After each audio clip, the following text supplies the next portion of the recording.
Greetings, boils and ghouls. Welcome to Midnight Movie Massacre. So about a year ago, I did a top 5 headshots in horror video. It turned out okay, but I just kind of slapped it together. I was pretty drunk at the time, and it didn't quite turn out the way I wanted to. So I've long since deleted it off the channel. I thought it'd be fun for the holidays to revive that segment, fucking touch it up a little bit, include even more headshots, and throw it back out at you guys bigger and badder than it was before. So that's exactly what we're gonna do. We got a nice helping of meat for your fucking Thanksgiving dinner tonight. We got twice the amount of headshots, and I think it should work out pretty good. Without wasting any more time, let's jump into this bitch. Basically how it's gonna work is we're gonna take a look at a headshot, and then we're gonna talk about why it's awesome. Pretty simple, right? Our first headshot comes from the 1987 slapstick splatter classic, Bad Taste, directed by Peter Jackson, baby. The headshot's the only true stopper.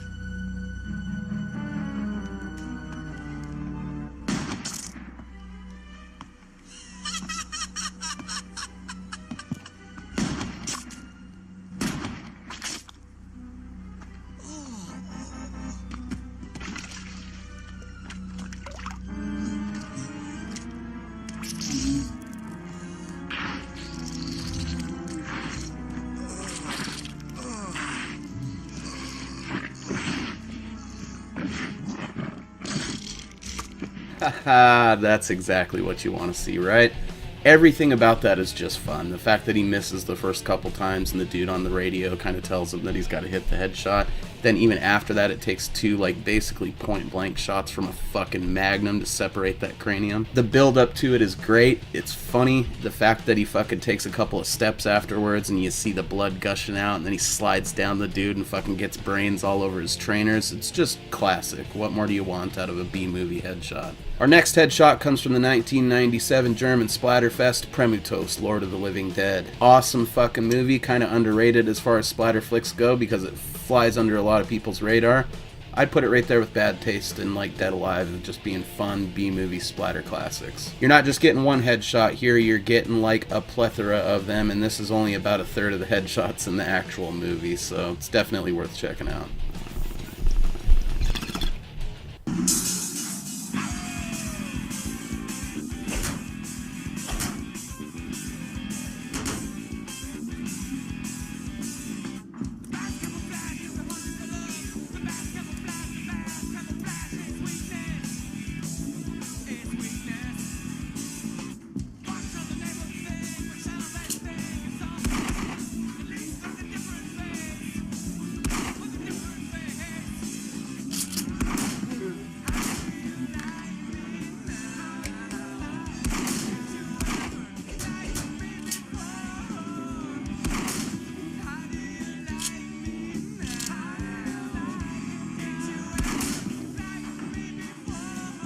I mean, that's pretty self-explanatory. I don't think I have to explain to you guys why that's awesome. Not that I really have to do that with any of these, but yeah, Premutos is just insane.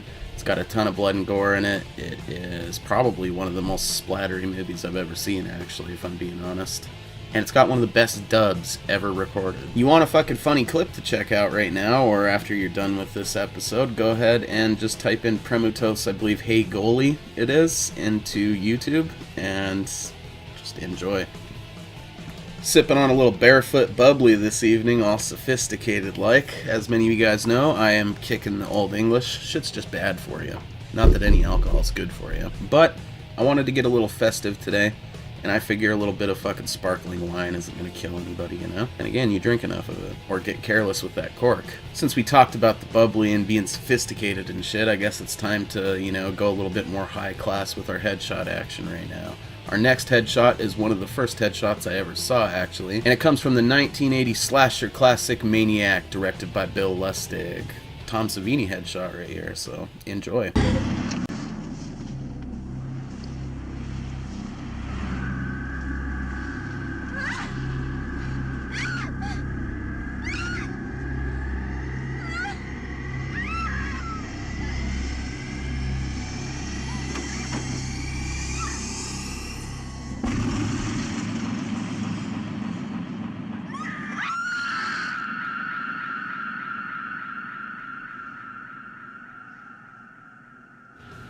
That's just fucking delicious. This type of shit you could drink so much of you end up in trouble, you know? So it's pretty obvious to any of you guys viewing that that is a different class of headshot before. We've went up a notch, you know? And with Tom Savini, that's kind of to be expected. Dude served as a wartime photographer in Vietnam, so he knows how to make that shit pretty realistic. And obviously it didn't happen as quick or as cheaply as some of the headshots that we've seen up to this point. It's got the nice slow-mo, you got the bits of skull coming down, that beautiful red blood trickling down the back of the seat there, splattering on that bitch's face. I mean, just everything about it is great. The build-up to it's pretty great too if you watch the entire movie. He's like peeping in the car, she notices, he doesn't really believe her till he turns on the lights and fucking sees him, and he just hops up there and blows his ass away. It is one of the first headshots I ever saw, as I mentioned. Prior to this, I think the most head violence I'd seen was like the head-crushing scene in Toxic Avenger. This was equally as shocking to young Mo, and definitely made an impression on me. So before we say fuck it and watch another sexy Tom Savini headshot, we're going to talk about why I've even bothered to remake this video. Well, for starters, a lot of you guys weren't around, like back when I did the original headshot video, and you might have missed some of these clips. I think I featured a couple of them in the Splatter Classic I did around this time last year.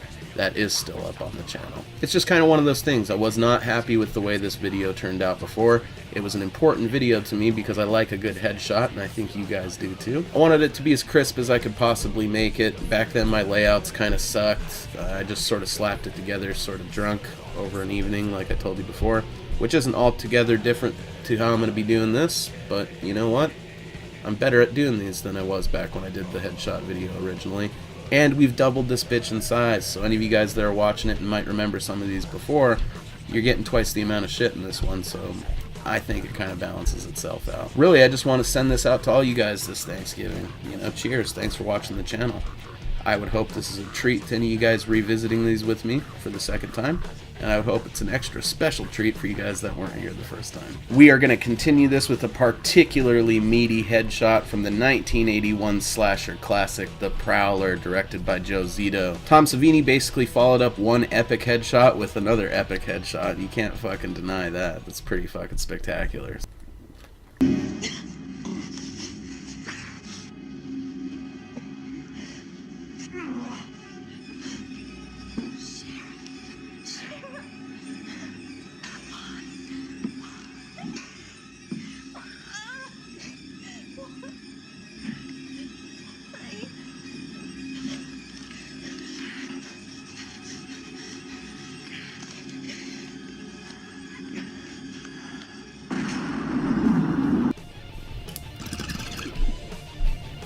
So once again, Tom Savini obviously knocked out of the fucking park with this one. You got the nice tasteful slow-mo, you got the chunks of fucking bone and shit flying all over the place. What makes this headshot especially special to me is the fact that she like realizes it's the sheriff as she's fighting with him. So if you could put yourself in her perspective, that's, you know, even more horrifying. Like, she's wrestling with this anonymous masked figure, then she realizes it's like not only someone she knows, but someone she works for, if I remember right, and then like 10 seconds later she blows his entire face off. It's just good stuff. It's a good fucking end cap on that movie for sure. Definitely check out The Prowler. I would say it's almost on par with Maniac, if not better in some respects. Definitely has some better blood and gore for sure. So since Thanksgiving is a food holiday, when I think of like nationalities and food, immediately Italians come to mind. So we're gonna throw a fucking couple Italian meatballs at you right now. First up is the headshot from 1982's slasher classic by Lucio Fulci, the man who brought us Zombie and a slew of other fucking movies, one of which you will see on this list tonight accompanying this movie. Kind of got sidetracked there. This is from New York Ripper. Enjoy. It's a pretty unique one. You're like all the rest of them, young and beautiful and healthy. While I rock to death in bed in a lousy, stinking hospital.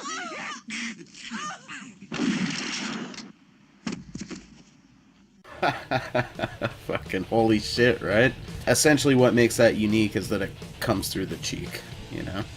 It's very rare to see a sideways headshot. I can only think of a couple of them that I've ever seen in movies, and this is probably the best one. If you want to check out a gritty little slasher movie in the spirit of something like Maniac, fucking New York Ripper is definitely one to check out for sure. Weird Donald Duck voice all throughout the whole thing. You get to see a bitch's nipple get sliced in half. There's all types of carnage in it. And on that note, I should fucking make it clear that at the end of this, we are going to talk about why headshots are awesome.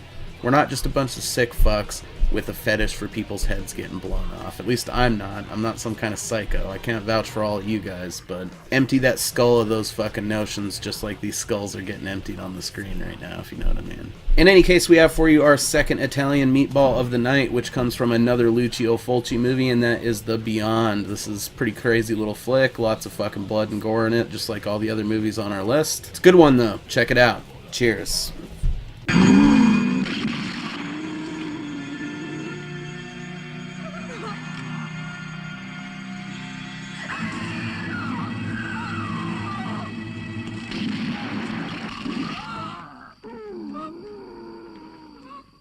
I mean, I don't know. What can you really say about that one? It's quick. It kind of really does come out of nowhere, especially when you've watched the whole movie up to that point. For the sake of saving time, I couldn't show how many times that dude, like, missed the headshot on the zombie that was slowly walking towards him. But he immediately snaps around and just fucking pulls a perfect headshot on the little girl. Another thing that makes it spectacular is that she's like the annoying little kid of the movie almost, and it's not very often you get to see them dispatched in such a grisly fashion. Also, her looking like Pippi Longstocking or the bitch from the Wendy's logo doesn't hurt, you know? It's just a good headshot. I like how it snaps her head back and she falls forward and like shit falls out of her face. It's just good stuff. Our next headshot comes from the 1992 South African serial killer classic, Dust Devil, directed by Richard Stanley. This guy has had a fucking rough ride of it when it comes to directing movies, or really just with Island of Dr. Moreau. I still like that 90s version of that, and I think it would have been even more killer with fucking Richard Stanley actually helming the thing the whole time. Dust Devil is just a fucking good example of how good of a movie that guy really can make. This headshot is amazing. Fucking amazing for multiple reasons. So I'm going to let you guys enjoy it, and we'll see if you pick up on those reasons. Just take it in, drink it in like a fine wine.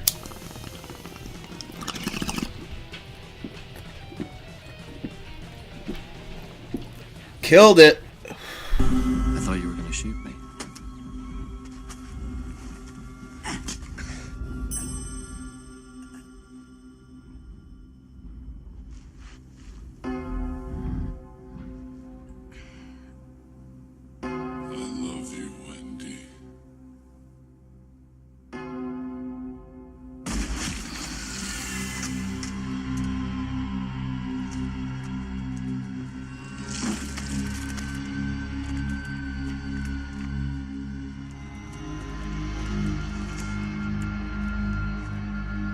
So where do you even start with this one, you know?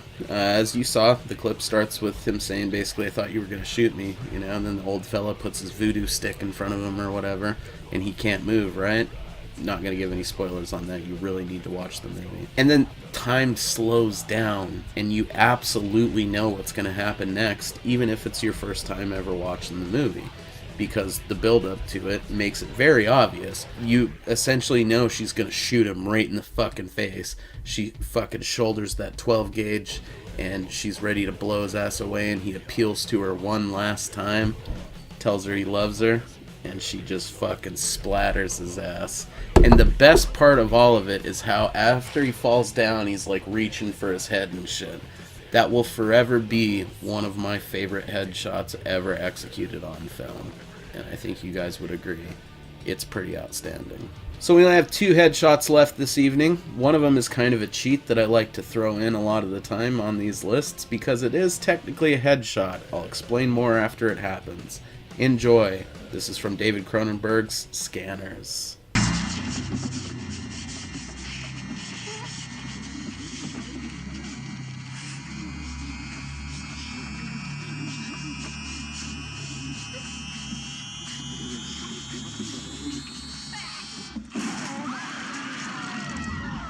So So once again, like, unique for obvious reasons. I'm sure most of you guys have seen this clip. It's kind of the go-to clip. It's sort of associated with just the idea of exploding heads because it's one of the most masterfully done ones ever.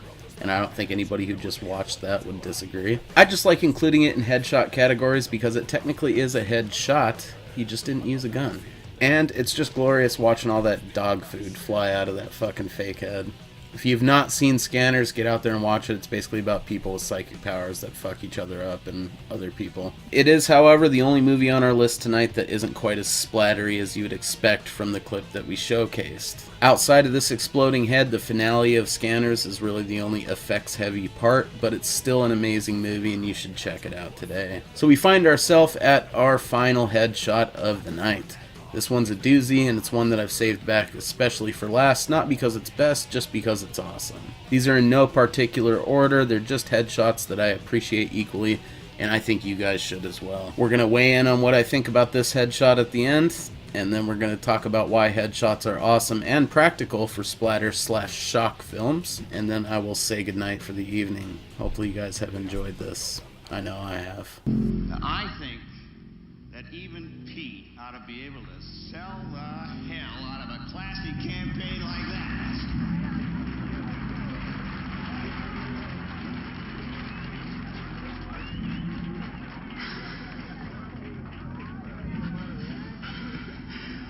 Oh, God. No.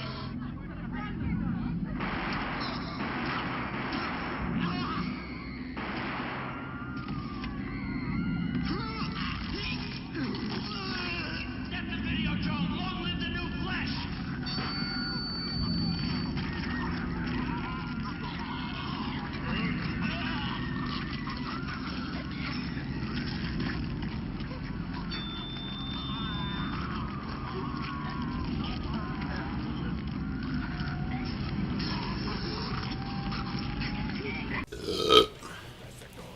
I might sound like a bit of a broken record at this point, but that was fucking unique for obvious reasons, okay? He shot that dude with a weird little gooch gun and he proceeded to fall apart all over that stage and like leak down the fucking aisle.